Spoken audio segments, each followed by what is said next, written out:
Alright, so everyone has a different version of mastery, and for me it's been interesting watching the business sector for decades of my life being programmed. Okay, so you're born as a child, and nature and nurture, but the first downloads and programs might look like the computer system when you open it up in the morning, and the first systems that run that. So I call Mac, Apple Mac, Steve Jobs, Apple Mac land, a circular system, born of the land, go back into the land, rock, water, tree, person, same thing, like original people out here, Aboriginal Australians. And then Excel spreadsheet land might be PC, personal computers, Bill Gates country, and that might be performance physiology and psychology. So I learn at uni, and the palette of books I'm getting through in the evolution scene or personal development scene, scientific scene, sports coaching, training, all the rest of it, okay? And there's a program that joins it, looks like that, it's called Parallels, and that joins both worlds. So I get to speak in the language of both worlds each day as a tour guide, okay? Going back in evolutionary terms, talking a lot about animals, millions of things I learned from hunting and gathering, and you learn a lot more about animals there than picking up a steak on a supermarket shelf, put it that way.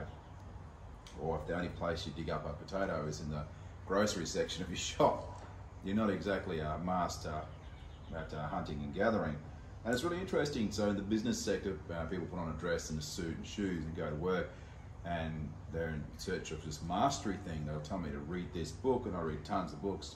2 books given to me from published in Africa this morning by really intelligent people. I meet a lot of academics, but also a lot of people intelligent outside of the university scene. So constant learning. This morning I was filming crocodiles, fishing, trying to understand the fishery, what the fish is doing at this time of the year. This time of the year, it's the Aboriginal season of yegg, which is the turkey bush flowering, pink turkey bush, purple, and that gives me an indication of a 100-kilometre system where the fish is sort of going to be and what they're going to be doing. But that's broken down microclimatically for what's going on today, and today is a bit abnormal. We have higher humidity, higher temps, and no wind. So straight away, if I check the barometer and it's doing something different, you might have 4 different triggers, positive or negative, and you have your stages of your tide 12 hours apart, high tide, low tide, okay, high tide, low tide, and you've got increments within your system within the tidal phase of the last 7 days with water salinity and flow for starters.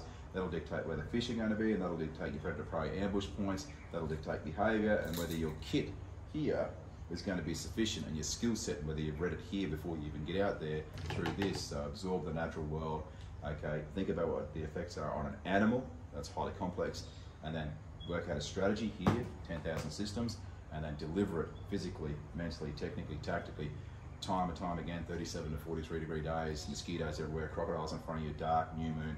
So highly technical, deeply layered and complex, and the art of coaching is making it simple when I coach cleaners to CEOs, rock apes or rocket scientists. So you know, people, so this is an introduction to fishing for people in the business sector and in pursuit of mastery. Just to give you a heads up, you might not understand how original people hunt on country here, all right? And using 21st century means here, like we have fishing gear here, you know, developed last year. So to keep up with the fish are always ahead of you, otherwise it'd be called catching, all right? So what I'm doing today is I'm doing some surface lures, so a certain poundage of hook, split ring there, that one rattles, this one doesn't. These are hard bodies, these are soft baits, okay, so different to touch, slight rattle in that one, different sizes from big to small, different hook points, different hooks again. So technical work, this tray is a small tray, that's set up, that's a medium tray, that's a bigger tray there. All these baits are going to go in this one, so that's 4 trays, and the last tray behind me is that one. And that all goes into the kit bag. The kit bag then goes on my back. Put a bit of this stuff here, and then bang, you're out there, you're on the tennis court, or you're in a football field, and you're in high performance against 50 people or 5 people. You're casting at the same fish, you're trying to read the water without a computer, okay, without an app, and that's called hunting and gathering. That's called the first high performance sport too, by the way, because if you weren't good at it, original people wouldn't be here, and they still are here.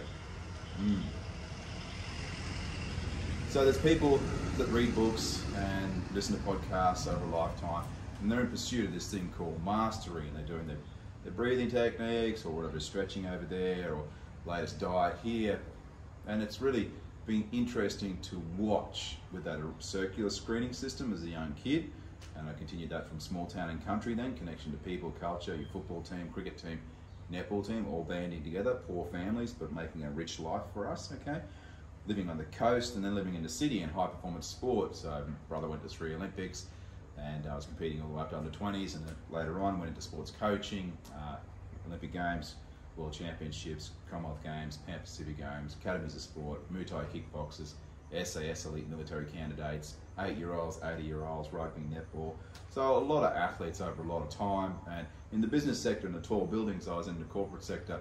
Lots of people I sort of started their careers at the end of their careers, and if they were promoted quickly or not, and CEOs worth maybe billions. So it was very, very interesting going into those worlds each day and just seeing strengths and weaknesses and where people thought they were at and where they weren't, and totally disconnected to the natural world, not having a clue about animal behaviour, not having a clue about how to develop systems to catch, hunt, fish, or anything to catch a meal if we all ever go back to living on the land.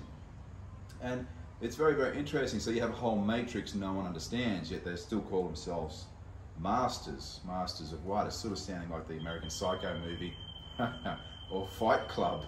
So if you can't dig up a potato anywhere else other than at the supermarket, and you have to go to the fish and chip shop to catch fish, you're in a bit of trouble, because the key fundamental to move humankind forward is an understanding of the natural world and the human's effects on it. So decisions are made like this in original people's culture usually, all right? Where everything's even.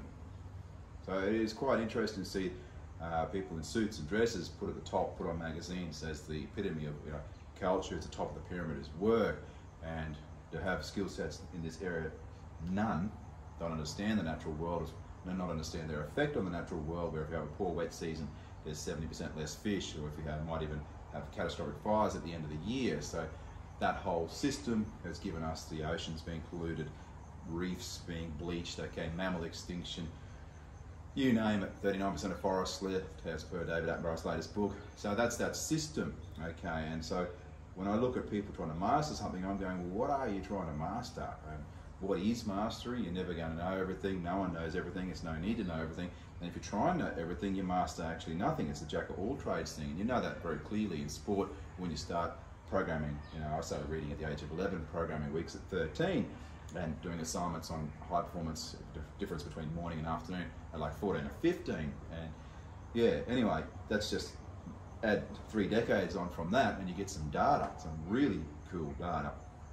So this whole, you're a Jedi if you read a book, you're a Jedi if you listen to a podcast, then I always look at them and go, well, what did you get out of it?